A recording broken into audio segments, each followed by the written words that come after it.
Tov à tout le monde. Alors, Teilim 53.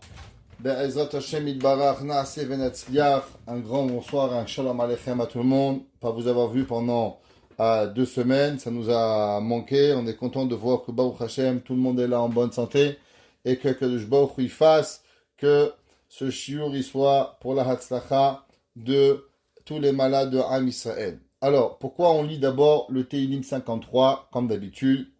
Alors, Ha'omro bechol yom yifachadu son av.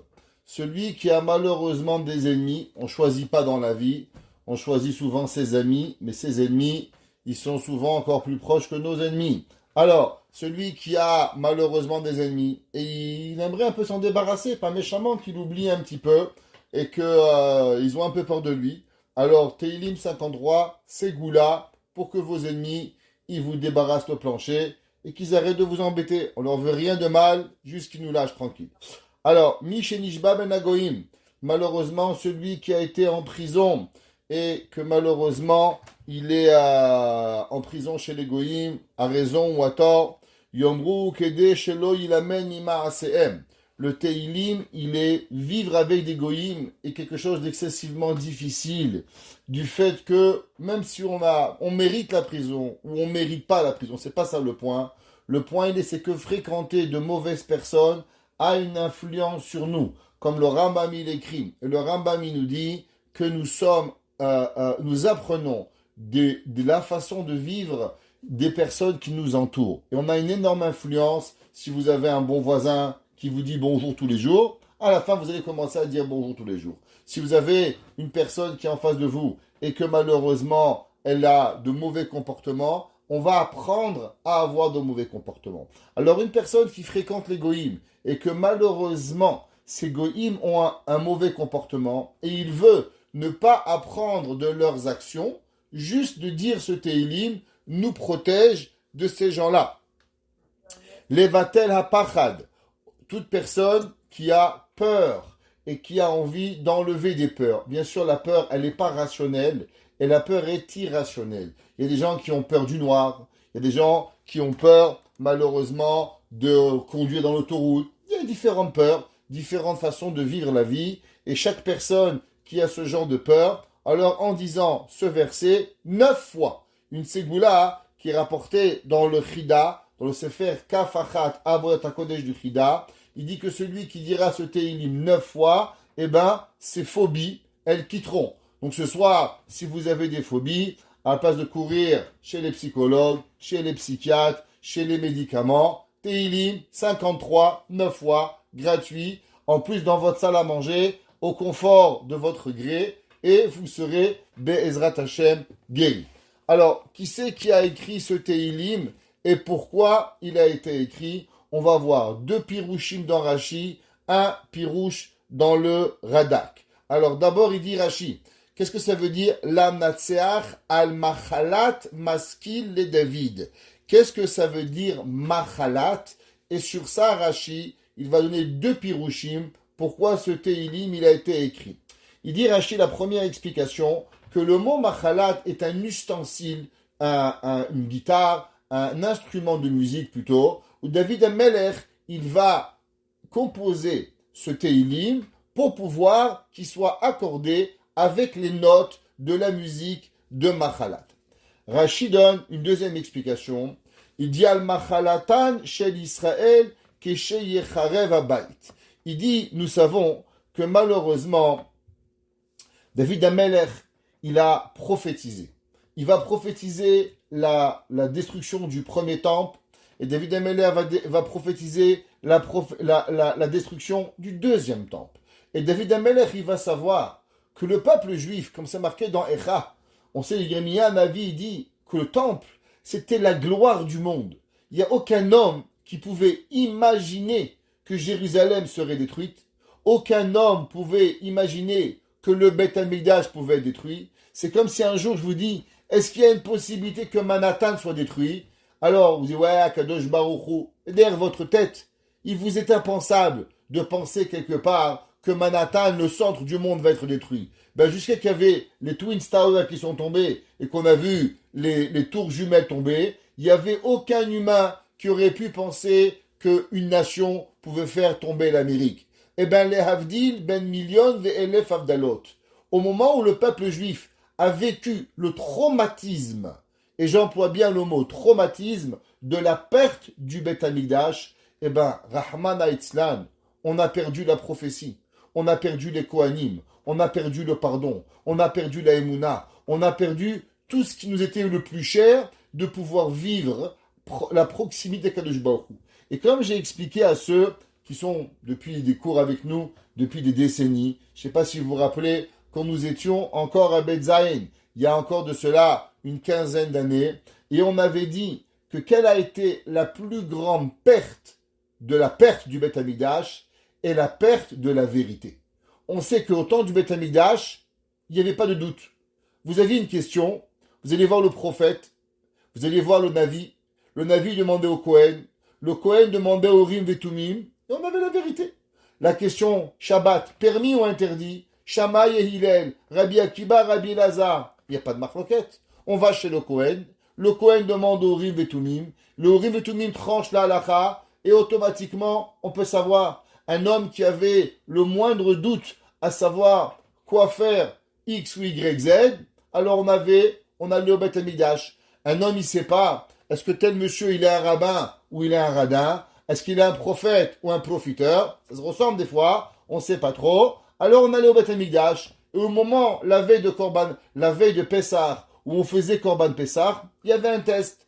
Tu passais le premier pour les sacrifices de Pessah, il était un homme pieux. Tu passais en deuxième rang, tu passais en troisième rang, tu savais que tu étais recalé et que tu n'avais pas ton mot à dire. Donc il y avait des preuves dans le Beth Amikdash pour pouvoir savoir qui était bon et qui était moins bon. Et au moment où le peuple juif va perdre tout ça, alors il va avoir un traumatisme.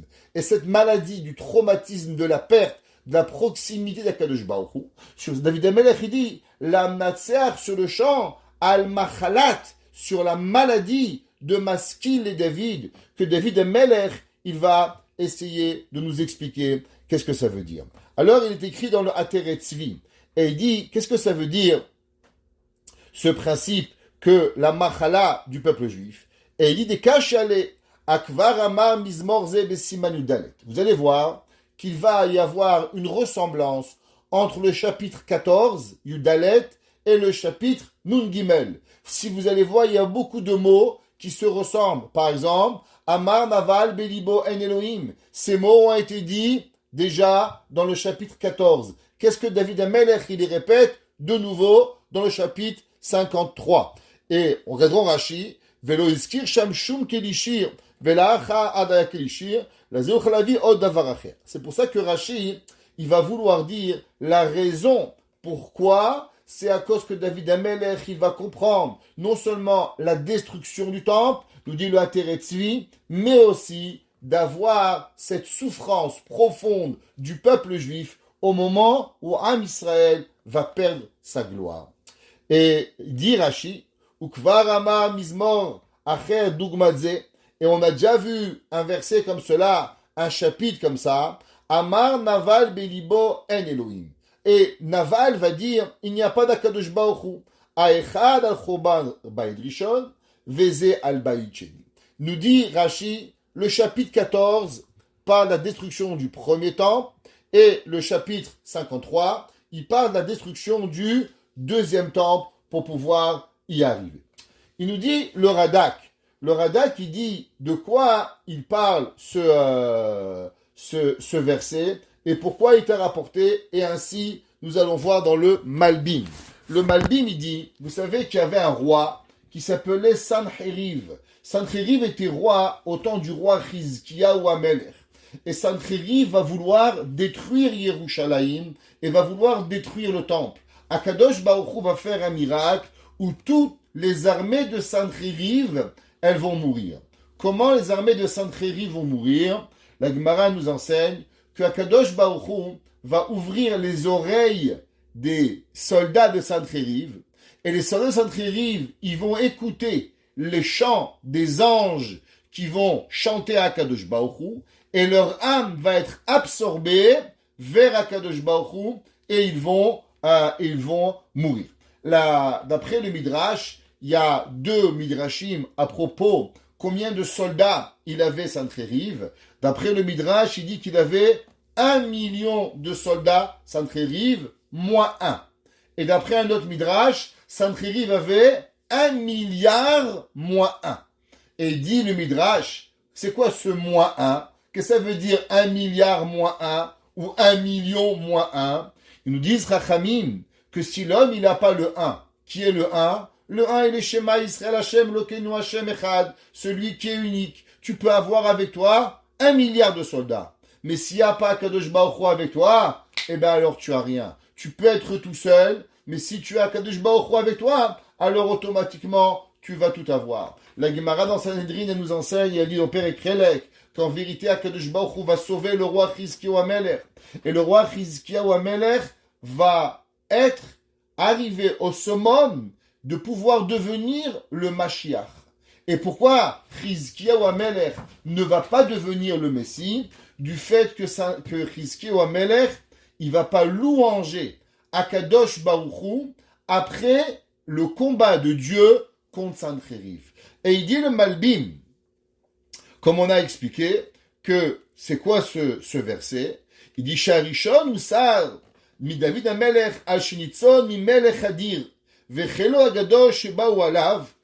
Et il dit le Malbim que David HaMelech c'est pas une prophétie sur un futur, mais ce chant il est un remerciement au moment où David HaMelech va aller en guerre contre le roi Adir. Et maintenant, Ubemir Chizkiyahu, et comme au temps de Chizkiyahu, David HaMelech il va voir que son petit-fils Chizkiyahu, il va lui arriver un Nes où il va perdre la guerre, où le roi Sancheriv, Matzao Shemizmor Azeh Mekuvan Inyanam. Alors David HaMelech il va répéter quasiment le même chapitre, mais pour une autre guerre. Un c'est pour Melech Adir, et un c'est pour le roi Sancheriv. Vetiknu le'amro al machalat sheu min kelize mermeyuchad. Et il dit comme Rashi, d'après la première explication, que Rashi, il a dit que David HaMelech, il a composé ce chant sur un outil de musique, un instrument de musique très particulier. Et c'est pour ça que c'est marqué Maskil et David.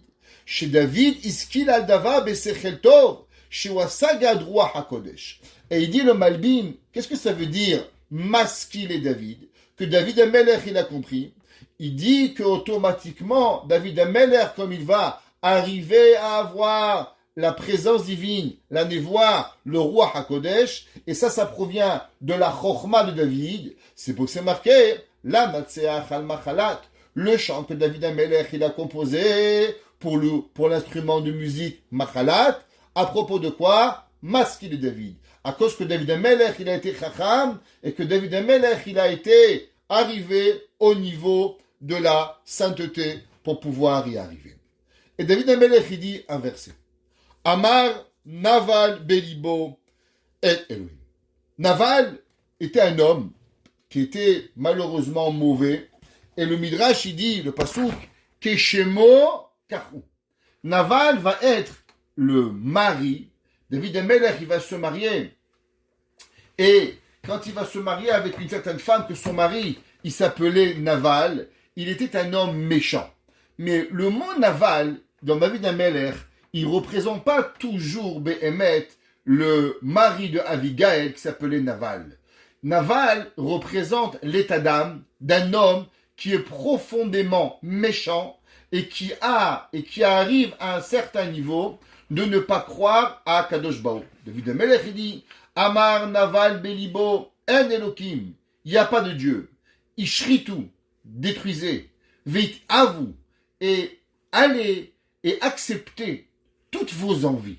Vous savez, on connaît un principe de base qui avait dit Épicure, où il y a de la gêne, il n'y a pas de plaisir. L'homme, il doit profiter de tous les plaisirs de la vie.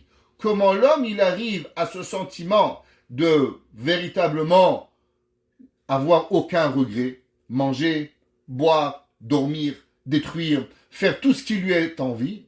David HaMelech, il dit, parce que l'homme, il pense pas à Kadosh Baruch Hu. Avel en osetov, il n'y a pas de bien. Alors, avant de continuer, on va lire un passage du Pirouche qu'il a rapporté le Rav Edelstein à propos de cela, qui va être véritablement composé et séparé en 3 catégories par rapport au genre de juifs qui ont le regard sur la Torah. Alors on sait, la Gemara dans Masechet Baba Metzia, page 61, à la fin d'un des plus grands Perek, Ezeu Nesher, la Gemara a dit la chose suivante. La Gemara a dit pourquoi Akadosh Baruch Hu, quand il parle de la mitzvah des tzitzit, à la fin qu'est-ce qu'il dit? Ani Hashem Elokechem, Asher Hotzeticha me'eretz Mitzrayim. Demande la Gemara, Dieu nous parle des tzitzit. Quel est le rapport entre tzitzit et Yetziat Mitzrayim? Pourquoi Dieu, il a comparé dans la même mitzvah? Akadosh Baruch Hu, il dit Ani Hashem Elokechem, je suis votre Dieu. Alors la Gemara a dit, vous savez que il y a une grande question à l'Afrique qui se pose. Une femme, est-ce qu'elle peut tomber enceinte en même an, c'est-à-dire avoir un enfant, et que le même enfant, il a 2 parents? Ou bien un enfant, je vais expliquer ce que ça veut dire, un enfant ne peut avoir qu'un père. Imaginez-vous, une femme va avec 2 hommes. Est-ce que dans l'enfant, il peut appartenir à 2 papas, ou il ne peut appartenir qu'à un seul père? La Gemara dit qu'il est impossible qu'il y a un mélange de zéra qui se crée et qui va fabriquer un enfant. Chaque enfant ne peut avoir qu'un seul père. On peut avoir un père et une mère. On ne peut pas avoir un quart de père avec un autre quart de père, et c'est impossible. La Gemara dit pourquoi? La Gemara dit que les Égyptiennes, elles étaient de mauvaises personnes. Et elles pouvaient avoir une relation avec 10 hommes le même soir, Barminan. Et maintenant, cette femme-là, elle tombait enceinte, et il fallait savoir d'où vient le bébé. Est-ce qu'il vient de A, B, C, D, E, F? Pourquoi? Parce qu'au moment où Akadosh Baruch Hu, il va tuer les premiers-nés, alors Akadosh Baruch Hu, il devait savoir, est-ce que cet enfant était premier-né de A, ou bien c'était C le premier-né? Donc on devait déterminer chaque enfant, est-ce qu'il est, de quel père il venait, pour pouvoir savoir s'il était premier-né ou du père ou de la mère. Alors à Makad Bechorot, Akadosh Baruch Hu, il a tué.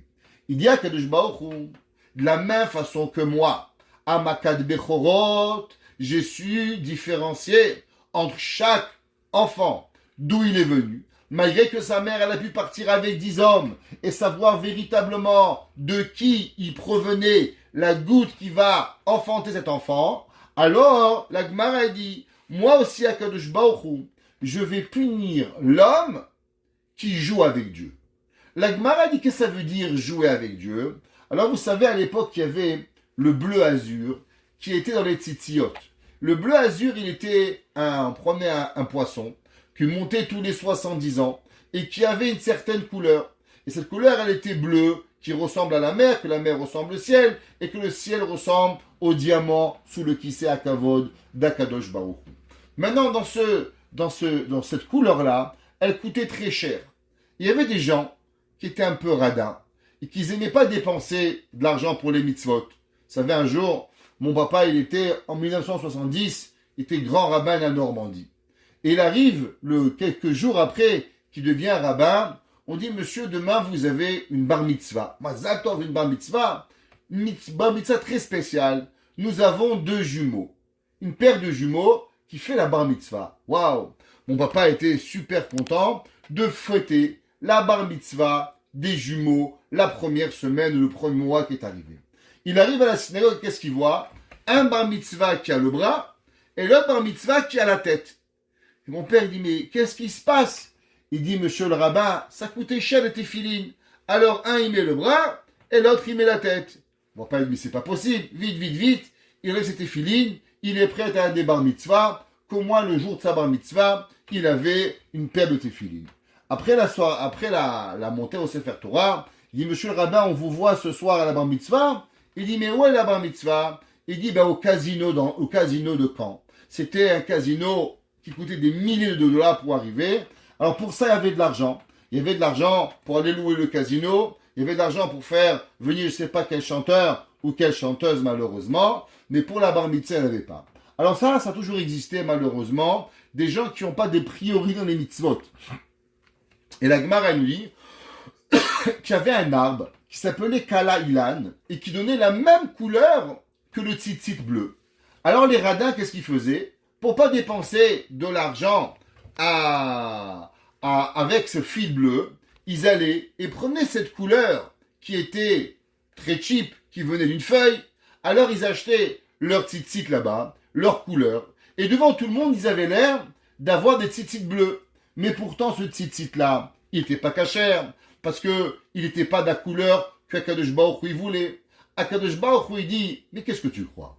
Tu crois que tu peux me tromper à moi?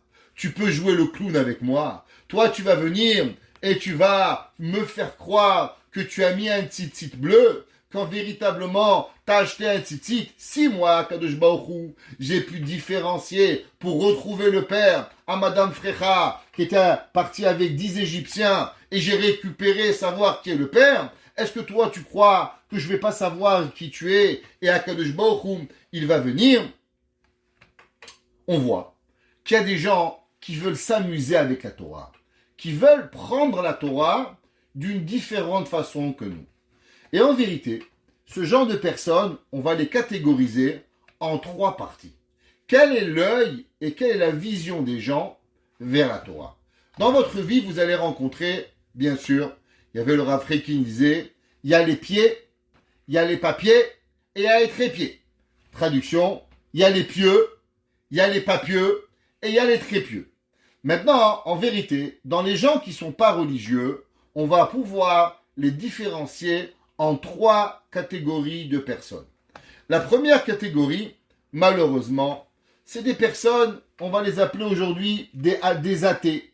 L'athéisme, qu'est-ce qu'il dit? L'homme, il a été créé pour manger, pour boire, pour dormir, pour s'amuser. Il n'y a pas de Dieu, il n'y a rien. Et automatiquement, où il y a de la gêne, il n'y a pas de plaisir. Et l'homme, il profite et il mange.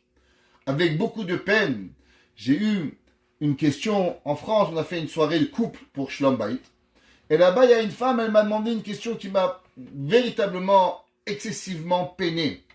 Une femme m'a dit, qu'est-ce qu'on fait quand on a envie de ne pas croire et de ne pas vivre avec le sentiment qu'on n'a pas profité de la vie? Ça veut dire on peut être marié, on peut avoir des enfants, on peut être une personne avec un mari qui nous aime, mais ce qu'on a envie, c'est de s'éclater toute sa vie avec le sentiment de vouloir s'éclater. Ça veut dire ce qu'on cherche, le plaisir corporel. Elle me posait une question, quel est le point de vue de la Torah quand une personne, elle a envie de s'éclater? J'avais envie de dire, la seule personne qui s'éclate dans la Torah, c'est la Sota, parce qu'elle sent très fort. Mais il n'y a pas ce concept d'éclatage. La Torah, elle a des responsabilités. On est venu dans ce bas monde pour pouvoir être Oved Hashem, pour servir Dieu, pour pouvoir avancer. L'éclatage appartient aux personnes où malheureusement, ils pensent qu'il n'y a pas de Dieu. La deuxième catégorie, c'est des gens qui vous disent, moi je crois à la Torah. Vous savez, la Torah, il y a 2 genres de mitzvot. Il y a ce qu'on appelle les mitzvot ben adam la chavero et les mitzvot ben adam la makom. Il y a des mitzvot qui sont entre personnes et les mitzvot envers Dieu. Alors ils disent, par exemple, il y a des notions que la Torah a été récupérée dans l'humanité. Et tu aimeras ton prochain comme toi-même. Qui c'est qui a dit ça? Il y a des gens qui vous disent, moi la Torah, j'y crois à moitié. Tout ce qui a à voir avec l'être humain, je le fais. Je vole pas, je tue pas, je suis gentil avec les gens. En un mot, un juif cardiaque. Tout dans le cœur, tout est bien, mais en tout ce qui arrive, Shabbat, Kippour, Sukkot, Lulav, Tarata Mishpacha, Kisui Rosh, ça devient plus compliqué, ça ils sont pas prêts à faire. Mais ils aiment les gens et ils disent que eux ils respectent énormément autrui et qu'ils ont un amour du prochain excessif.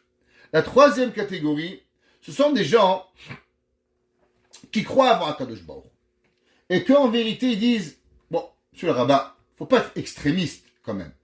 On peut pas tout faire. On peut pas faire toutes les mitzvot. Alors, ils ont une émouna. Ils disent, monsieur le rabbin, faut pas dire la médisance, par exemple. Ça, ils acceptent. Faut pas tuer. Faut pas voler. Ouais. Seulement, ils disent, vraiment, monsieur le rabbin, vous pensez vraiment que Akadosh Baruch Hu, quand il a dit de pas faire du feu, c'est allumer un bouton. Non, monsieur le rabbin, à l'époque, fallait craquer du bois, faut faire du feu. Ça, c'est interdit. Quand il fallait cuisiner avec des grosses casseroles, bon, j'aurais compris que c'est interdit. Mais aujourd'hui, un petit bouton, clic, petite lumière, la casserole sur le feu, vous faites rien. Ça se programme tout seul, même si vous voulez. Vous mettez votre croque-pot, demain matin, tout c'est cuit. Lavez la vaisselle. C'est quoi le problème à l'eau chaude? Vous ouvrez l'eau chaude, vous pensez que vous cuisinez, mais c'est pas grave. Alors ils veulent moderniser la Torah d'une certaine façon.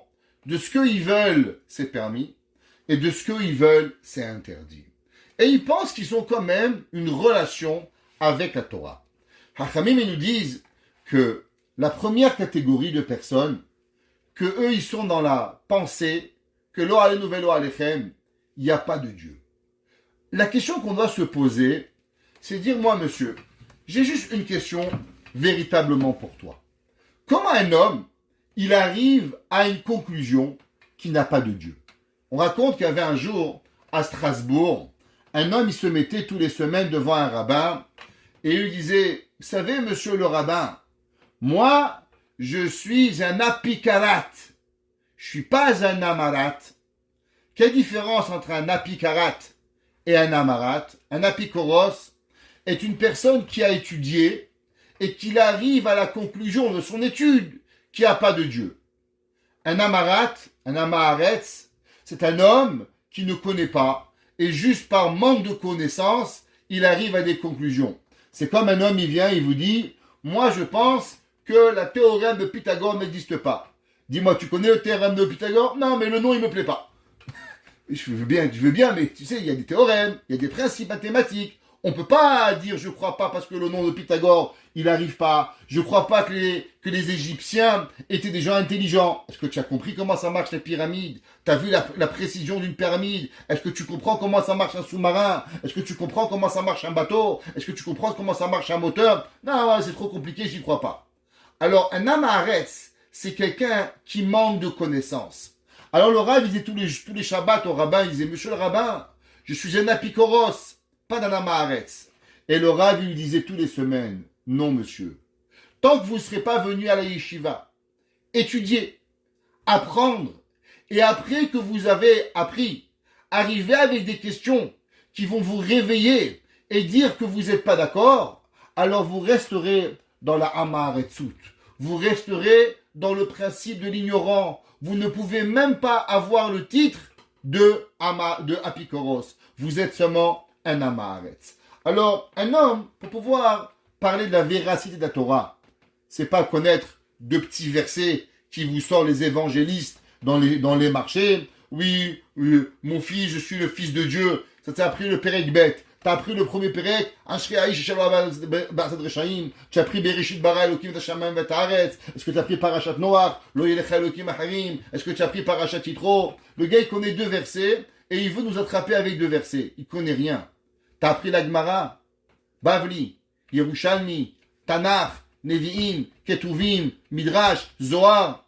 Avant de pouvoir arriver à une conclusion qu'il n'y a pas de Dieu, l'homme, on doit se poser la question, mais comment t'es arrivé dans cette fonction? Comment la personne, il peut véritablement arriver? Oublie la Torah. Je te pose une question. Est-ce que tu as lu la philosophie grecque? Est-ce que tu as lu Aristote? Est-ce que tu comprends comment Aristote, il a prouvé philosophiquement que l'homme, il provient d'Akadosh Baruch Hu? Avant d'arriver à une conclusion que Dieu n'existe pas, est-ce que tu as lu un petit peu de philosophie intéressante? Est-ce que tu as lu Aristote? Est-ce que tu as lu Moreh Nevuchim du Rambam? Est-ce que tu as lu Sefer HaEkerim de Rabbi Yosef Elbo au XIIIe siècle? Est-ce que tu as lu le Tashbetz, XIVe siècle? Est-ce que tu as lu le Ramban? Est-ce que tu as lu le débat du Ramban en Espagne au XIIIe siècle quand le Ramban il a démoli la chrétienté? Est-ce que tu as lu tous ces livres-là? Alors comment tu arrives à une conclusion qu'il n'existe pas Kadosh Baruch Hu dans la vie? Est-ce que tu as lu Spinoza? Tu as lu Kant? Qu'est-ce que tu as lu? Comment tu arrives à être un apikoros? Comment une personne, elle peut arriver à des conclusions comme ça? Ouais. Qu'est-ce que tu fais dans la vie? Tu voles, tu mens, tu trompes ta femme, tu trompes tes amis, tu trompes tout le monde. Alors en vérité, t'es pas à la recherche de la vérité. Tu es seulement à la recherche de pouvoir te débarrasser d'une responsabilité. David Amelech, il dit, comment tu sais que la personne, en vérité, elle n'est pas en train de chercher une vérité que Dieu existe, mais elle est seulement une vérité pour pouvoir arriver à une conclusion de profiter de tous les plaisirs du monde sans jamais s'arrêter. David Amelech dit Amar Naval Belibo. C'est qui Naval? Naval, c'est celui qui représente une charogne. C'est quoi une charogne? Une charogne, c'est un animal qui est mort d'une façon qui est moche. Elle n'a pas été tuée, elle n'a pas été shekuta, elle n'a pas été tuée comme la Torah le veut. Alors elle est même impure. Pourquoi? Parce qu'elle a été attaquée par un animal. Elle est le restant de quelque chose de vivant, de quelque chose de mort qui a été tué. David Amelech, il appelle cet homme-là Naval. Amar Naval Belibo. La personne qui est comparée vide de vie, vide de connaissance, vide de tout respect de l'humanité. Il dit, En Elohim, pour arriver à cette conclusion qu'il n'y a pas de Dieu, alors t'es vide. T'as ni appris Spinoza, ni Kant, ni le Morin Nevuchim, ni Sefer Haïkarim, ni Aristote, ni Socrate, aucun de ta vie. Et la seule chose que tu arrivais à dire, c'est que Ashritu, tu détruis. Veit Ivu, et tu te remplis d'envie corporelle.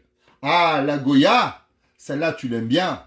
Ah, malheureusement, la perversité dans le monde, ça tu te remplis de cela. Alors la personne, elle croit véritablement qu'on peut aller et que l'on peut vivre avec ce genre de personnes-là. Ouais.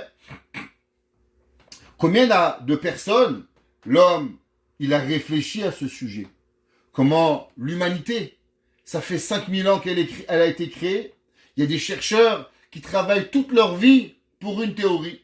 Il y a des gens, pour pouvoir arriver à comprendre comment fonctionne une souris, comment fonctionne un cafard, ils vont étudier vraiment, des chercheurs, comment comprendre un point de l'humanité. Ils vont prendre 40 ans, 50 ans de leur vie pour comprendre un comportement animalier. Et toi, tu vois toute une création du monde, avec un café au bord de la table, et tu dis, il n'y a pas de Dieu. Comment t'arrives? Comment t'arrives? Explique-moi. Comment tu peux comprendre 50 000 espèces de poissons? Comment tu peux comprendre 300 000 espèces animales? Comment tu peux comprendre 15 000 sortes d'arbres fruitiers? Et toi, tu arrives au bord d'un café sans même te poser une question philosophique honnête. Est-ce qu'il y a Dieu ou qu'il n'y a pas Dieu? Dit le Rav Yaakov Edelstein. Ça, c'est la preuve que David Amelech, il dit qu'en vérité, tu es un Naval. Tu n'es pas un homme intelligent. Ouais. Que l'homme, Akadosh Baruch Hu, il a créé l'homme d'une façon qui est totalement différente pour pouvoir y arriver. Ouais. Un homme, tu poses une question à un homme normal, tu vois une table, qui a créé la table? Bah, la table a été créée par un menuisier. Et comment le menuisier l'a pris? Eh bien, il a trouvé du bois. Et comment le bois il est venu? Il a été planté. Donc il y a un homme qui a planté du bois, il y a un homme qui a coupé le bois, il y a un homme qui a formé la table, il y a un homme qui a dessiné une table, il y a un homme qui a peint la table. Alors tu peux comprendre que la vie, elle a été créée d'une formation d'événements pour pouvoir arriver à une table. Alors pourquoi tu n'arrives pas au minimum de la conclusion qu'un monde tellement parfait, c'est Akadosh Baruch Hu qui est venu et qui a créé tout ce monde-là. Et qu'Akadosh Baruch Hu, il cherche à pouvoir nous apporter à cette conclusion qui est que Akadosh Baruch Hu est là. Seulement, la vérité, l'homme, il préfère s'arrêter au ta'avot, l'homme, il préfère s'arrêter aux envies, parce que les envies, elles sont plus payantes pour pouvoir arriver. Il dit, le deuxième, David Amelech, il écrit, En ha'osetov, et il dit, il ne fait le bien. L'homme qui veut se donner raison. Et ça fait mal, parce que vous savez, il y a un principe en français qui dit, dis-moi qui tu fréquentes, je te dirai qui tu es. Maintenant, bien sûr, c'est pas seulement dans nos fréquentations. Un homme, quand vous lui parlez de voleur, ah, il n'est pas très voleur. Ah, le gouvernement, la chose.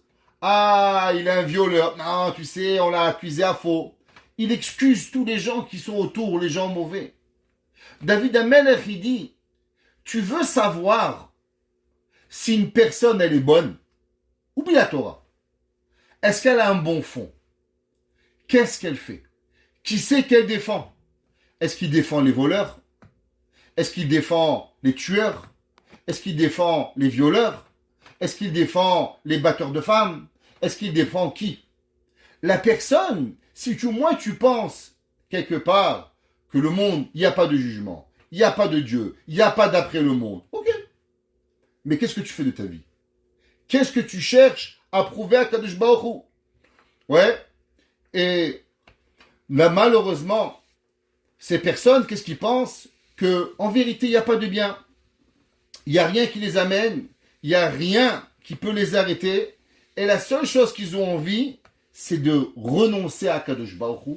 Et pour cela, ils vont permettre l'inacceptable. La deuxième catégorie, c'est les gens qui disent, Béhémet, ok, moi, je crois que à l'humanité, comme on a expliqué. Moi, je suis un homme bien. Moi, je respecte les gens. J'aime mon prochain, liberté, égalité, fraternité. Faut aimer les gens. Faut aimer chaque personne. Au nom de la liberté, égalité, alors on a pu vendre des milliers de juifs à Lyon. On a pu tuer et envoyer à Auschwitz, Rahman Etzlan à Paris, Marseille. On a pu être copains avec Hitler. Elle est passée où la liberté? Elle est passée où l'égalité? Elle est passée où la fraternité? Je comprends pas. Vos bases, chers Français, que vous avez voulu, vous avez tué le roi Louis XVI pour cela. Qu'avez-vous fait de ces principes de base? Il dit le Rabbi Yaakov Edelstein. Eh bien, c'est la preuve qu'en vérité, même sur quoi tu parles, c'est pas vrai. Parce que la preuve, si un homme, il a juste le respect d'autrui, comment il peut tromper sa femme? Tu ne respectes pas ton épouse? La Torah te dit Ve'afta lirecha kamocha. Oublie Akadosh Baruch Hu. Le fait que tu vas dire à ta femme, chérie, je t'aime comme t'aimes la voisine, comment tu peux y arriver? Comment tu peux dire à ton épouse, je gagne $1000 quand tu as gagné $1200 et que tu as joué au casino $200 et que tu lui as volé? Comment tu arrives? Ah, et la maille, c'est qu'en vérité, s'il n'y a pas de la Torah et il n'y a pas Akadosh Baruch Hu qui vient, alors en vérité, ce que tu recherches, c'est seulement te servir des principes toraniques pour aimez-vous les uns les autres. Est égal, laissez-moi faire ce que je veux. Ne me critiquez pas. Aimez-moi comme moi je veux être aimé, mais moi je veux vous aimer comme moi je décide et quand je décide pas. Ça veut dire c'est que chacun de nous, il a qu'une seule envie, c'est de se servir des principes de la Torah à bon essence. Mais en vérité, il n'y a pas un vrai amour d'autrui. Pourquoi tous ces pays, ils n'ont pas fait du chesed? Pourquoi ils n'ont pas créé des plus grandes compagnies de faire du bien autour d'eux? Pourquoi ils sont devenus des plus grands égoïstes? Il dit le Rav Okovelizim, mais je ne comprends pas. Vous aimez tous. Une question. Vous savez, malheureusement en Israël, on a des frères, nos frères juifs, qui ne croient pas à la Torah et qui critiquent les juifs et les religieux. On est trop religieux, on étudie trop la Torah, on vole le gouvernement, on fait ça de mal. Ok. Je vous pose une question. Qui c'est qui a créé les organismes de chesed le plus en Israël? Les religieux ou les pas religieux? Qui sait? C'est vrai, les religieux, ils vont pas à l'armée. C'est vrai. Mais qui sait entre les deux qui va créer Zaka, créer Hatzala, créer Shomrim, créer toutes ces organisations de chesed? Vous croyez pas à la Torah, aux mitzvot, mais vous croyez aux règles de la vie, de la société. Alors pourquoi ils ne le font pas? Sans vouloir faire la politique. C'est parce que la Torah, c'est elle qui nous donne du jus, de l'essence, de la vie, à maintenir ce modèle toranique, à maintenir cette vitalité d'être avec Akadosh Baruch Hu pour pouvoir véritablement faire les mitzvot. C'est comme un corps. Un corps, il a envie de donner, mais si tu lui enlèves un neshama, alors il ne peut pas donner. Et on va voir que les gens qui vont dire nous on croit seulement à l'humain, et bien pourtant, ils vont arriver à faire les plus grandes guerres. Prenez la Russie. La Russie communiste, qu'est-ce qu'ils ont? Ils ont promu et ils ont louangé tous des frères, tous des partenaires. Aimer, partager la vie, partager l'argent. Mais sur ce principe de pouvoir partager, eh ben, ils ont envoyé au goulag des millions de personnes et ils ont tué 50 millions de Russes. Comment c'est possible? Eh bien, parce que les principes, s'ils ne sont pas accompagnés avec des mitzvot, alors on ne peut pas y arriver. C'est pour ça, par exemple, la Torah dit, on ne peut pas être toujours trop bon. Un homme, il fait du chesed, il va pas donner sa maison. Il faut qu'il s'arrête quelque part. Combien tu donnes? Combien tu donnes pas? Il y a une coutume chez les Inuits, quand ils reçoivent les invités, vous savez ce qu'on fait? Eh bien, quand un homme il reçoit un invité à la maison, il lui fait cadeau sa femme. Chmana etzlan. Comment c'est possible? Ça veut dire que la Torah te dit, c'est vrai que tu reçois un invité, c'est vrai que tu vas lui donner à manger, mais il y a des limites ce que tu vas faire. Ça veut dire que l'homme, s'il donne trop, c'est pas bon. Ishmaël va donner tellement qu'il va faire du chesed à outrance, il va même être capable de se faire exploser pour un pays. Pourquoi? C'est parce que c'est un chesed qui n'est pas contrôlé. De l'autre côté, nous avons Esav. Esav va avoir la rigueur de Yitzhak, mais elle n'est pas contrôlée. Alors on peut créer des cheminées et on peut tuer 6 millions de juifs. Comment ça arrive? C'est parce que sous le principe de protéger sa famille, alors on peut tuer tout le monde. Alors cette balance, elle ne peut coexister seulement et uniquement quand il y a Hachem. Hachem, il te dit, là t'es gentil, là t'es moins gentil, là tu es chesed, là tu es moins chesed. T'as 10 dollars, qu'est-ce que tu fais? Tu nourris ton fils ou le voisin? T'as 100 dollars, t'achètes des téfilines ou tu vas au casino? Qu'est-ce que tu fais avec ton argent? Comment tu le dépenses? Comment tu ouvres ton cœur?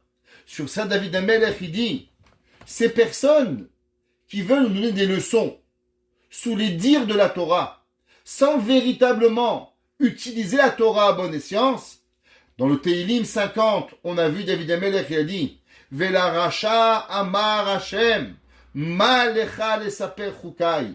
Dieu, il dit, mécréant, n'utilise pas ma Torah pour pouvoir faire ce que tu veux. Et comment Kadosh Baruch Hu il appelle? Racha. Vela Racha Amar Elokim, Ma lesaper chukai. Comment tu peux venir au nom de la Torah et faire certaines choses?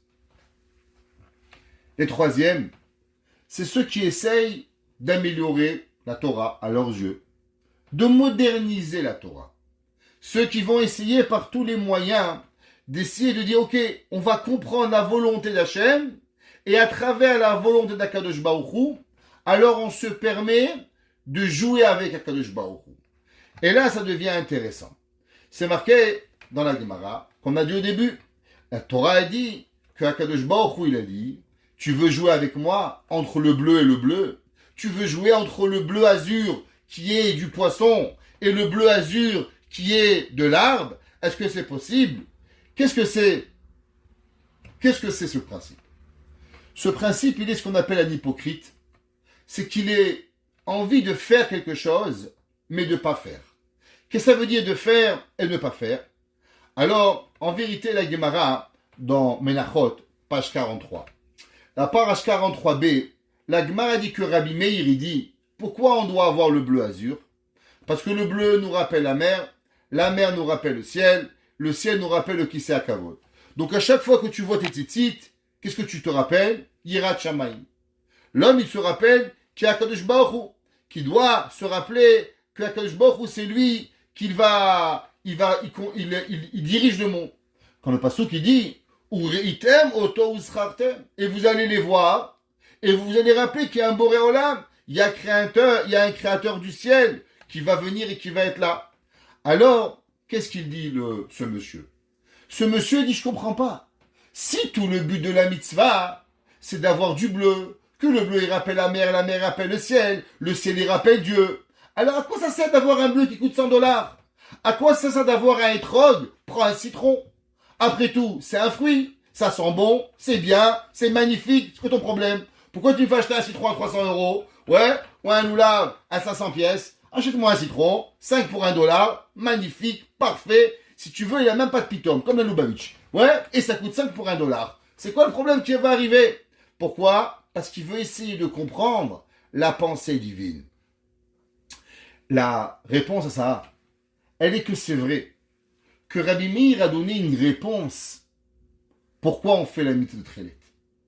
Mais en vérité, derrière la réponse rationnelle, il y a une réponse qui est irrationnelle.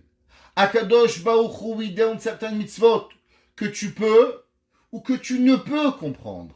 Akadosh Baruch Hu il va pas toujours t'expliquer les mitzvot pour pouvoir y arriver.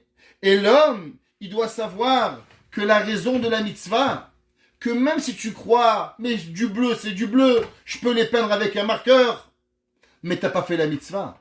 C'est vrai que le citron, il peut être plus beau, et le citron, il peut être plus bon, même que le hétrog, mais il en reste qu'Hachem, il veut ni que ça sent bon, ni que ça soit beau. Akadosh Baruch Hu, il veut péri et tzadar, Hachem, il veut un fruit particulier. Akadosh Baruch Hu, il veut du trelet, et il veut pas du kala ilan.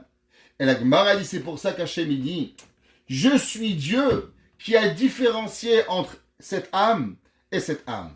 Est-ce qu'elle est une âme qui est de Bechor ou qu'elle n'est pas de Bechor? Qu'est-ce que ça veut dire? Et là, vous savez, il y avait une grande question. Les Égyptiens, ils avaient comme Dieu l'agneau. Et c'est pour ça qu'à Pessah, on prend l'agneau et on fait le Korban Pessah. Et là, on va se poser une question. On appelle tout à l'heure des pyramides, de l'intelligence égyptienne, qui ont supporté des pierres qui pèsent des milliers de kilos, sans tracteur, sans connaître même la poulie, sans connaître même des milliers de systèmes que nous avons aujourd'hui, avec une perfection mathématique, ingénieuse, que même à date d'aujourd'hui, les ingénieurs ne connaissent pas. Et là, on pourrait se poser une question. C'était quoi la volonté des Égyptiens de servir l'agneau? Dans la prochaine parashat Miketz, on va voir que Yosef Hatzadik, il va prendre ses frères et il va leur faire manger de l'agneau. Et la Torah nous dit que c'était une aberration pour les Égyptiens de tuer un agneau. C'est pour ça que le Korban Pessah, il fallait prendre l'agneau, il fallait le tuer, et devant les yeux des Égyptiens. J'ai jamais posé une question. Comment un peuple tellement intelligent pouvait vénérer un animal? Comment un peuple tellement grand, il pouvait croire que le mouton, il était un dieu? Il y a plein d'explications. Une des explications qui est rapportée dans nos Chachamim, qui est magnifique. Les Égyptiens, ils avaient un principe. Défendre la veuve et l'orphelin. C'est quoi défendre la veuve et l'orphelin? C'est que les Égyptiens, ils disaient, c'est qui l'animal le plus fréculeux, le plus timide, l'animal qui est tout mignon et qui n'a aucune défense? En yiddish, comment on appelle les enfants? On les appelle des lamelles, des petits moutons. Ça veut dire un petit mouton, c'est un petit mouton qui marche, qui n'a pas de défense. L'Égypte, en servant l'agneau, qu'est-ce qu'il voulait? Il voulait apprendre à l'humanité d'aider autrui, d'aider celui qui n'a pas de défense, qui n'a pas de façon de pouvoir être béhémet avec une défense. Alors ils vont interdire de le tuer, ils vont interdire de le manger, pour pouvoir expliquer à l'humanité à combien béhémet l'homme il doit avoir la rachamim, l'homme il doit avoir la pitié pour celui qui a été la personne qui est démunie de tout. Je vous pose une question. Qui a été les plus grands barbares de l'humanité? Qui c'est qui a tué 600 enfants par jour pendant des décennies? Qui c'est qui va plâtrer des bébés quand il manquait des briques? Qui c'est qui va asservir un pays au complet? Je comprends pas. Un peuple qui avait le symbole de la pitié, le symbole de la rachmanout, le symbole de tout ce qui peut exister pour pouvoir défendre la veuve et l'orphelin, eh bien ce même peuple-là, quand il va avoir un intérêt financier, ce même peuple-là, quand il va arriver à un moment où il va avoir peur que les Juifs ils vont être avec leurs ennemis et prendre leur place de l'Égypte, qui était un fantasme. Les Juifs n'avaient jamais l'intention de prendre l'Égypte. On leur a dit, on est venu de passage, on attend que Akadosh Baruch Hu nous ramène en Eretz Israël. On n'a jamais rien voulu de l'Égypte, et on s'est dans un terrain où on nous a donné, et on n'a rien eu. Eh ben, qu'est-ce qu'ils vont arriver? Ils vont arriver, malheureusement, à devenir le peuple le plus barbare de l'humanité. Pourquoi? C'est quand la personne, elle va arriver à gérer ses problèmes tout seul. Ils vont tuer tous les bébés. Quand la ben, hayehora tashlichou, ils vont les jeter dans les fleuves, tous les premiers-nés. Ils vont en tuer, ils vont vouloir en piétiner. Ils labouraient les champs de bébés pour s'assurer que tous les bébés, et Barminam, ils étaient morts. Que Baruch Hu les a sauvés. Ouais. Et qu'est-ce que se passe? Il se passe, c'est qu'en vérité, quand l'homme, il se sert pas de la mida à bonne escience, alors malheureusement, il devient le plus grand monstre. Au nom de la Avodah Zara, qu'est-ce qu'ils faisaient les goïms? Ils tuaient leur propre enfant. Molech. Je comprends pas. Quelle est ta pensée qu'un homme, qu'un Dieu, il veut que tu tues tes propres enfants? Hachem t'a créé une rachmanout. Comment c'est possible? Eh ben ça, c'est quand l'homme, malheureusement, il crée l'achzariout. Il crée la méchanceté. Pourquoi? Alors, l'homme, il n'est pas capable de se retenir pour pouvoir arriver. Et c'est pour ça que David Amelech, il écrit dans le verset 115, Atzabehem kesev ezaav ma'aseh Adam.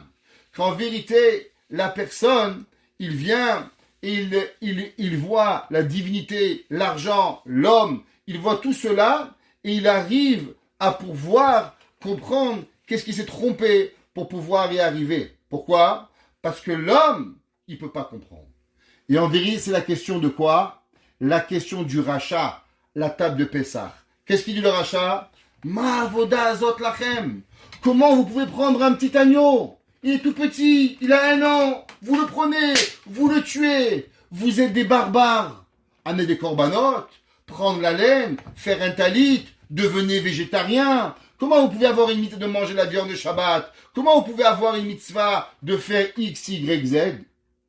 Parce que cette notion de pitié, quand elle est mal utilisée, historiquement, elle a créé les plus grands monstres de l'histoire. Et il dit, David Amelech dans Tehilim, Amar Naval Belibo, le rachat dans son cœur, il a plein de pensées. En Elohim, il n'y a pas d'Akadosh Baruch Hu. Alors il peut détruire, alors il peut avoir des envies. Et au moment où il a des envies, qu'est-ce qu'il dit? En Osetov. Alors il n'y a plus de bien qui est fait. Mais il ne faut jamais oublier quelque chose. Tu peux croire que tu peux tromper l'humanité, mais il y a une personne que tu tromperas jamais. Elohim, Akadosh Baruch Hu de la Metadin, Mishamay Mishkif, Akadosh Baruch Hu il te regarde du ciel, Al Bene Adam, sur les hommes, Lirot pour observer, Ayesh Maskil Doresh et Elohim. Est-ce qu'en vérité ce que tu cherches, dans ta quête, dans tes demandes, dans ta façon de vivre, c'est quoi? Est-ce que tu es en train de quêter qui a Hachem, se rapprocher de Dieu? Ou bien véritablement, ce que tu cherches, c'est seulement à accomplir toutes tes envies pour pouvoir y arriver. Et c'est pour ça que Tehilim il termine et il dit, Miten mitzion Yeshuat Israël. Qui c'est qui va donner enfin à Jérusalem la délivrance? Beshuv Elohim Shevutamo, Yagel Yaakov Ismar Israël. À la fin des temps, quand on va finir les mitzvot, alors Mashiach reviendra et l'humanité comprendra que toutes les mitzvot d'Akadosh Baruch Hu, elles ont été des mitzvot de Rahmanout, des mitzvot de pitié, et où les nations du monde elles ont pensé avoir plus pitié de nous, c'est là où elles se sont trompées totalement, où elles vont arriver à la conclusion du barbarisme de l'humanité. Baruch Hu il protège chacun d'entre nous, qu'on a Chokhmah, Bina Ve'askel, et qu'on arrive toujours à accomplir les mitzvot sans avoir notre grain de sel dedans, et avoir seulement et uniquement la volonté d'accomplir. Baruch Hanai Leolam, Amen Ve'amen.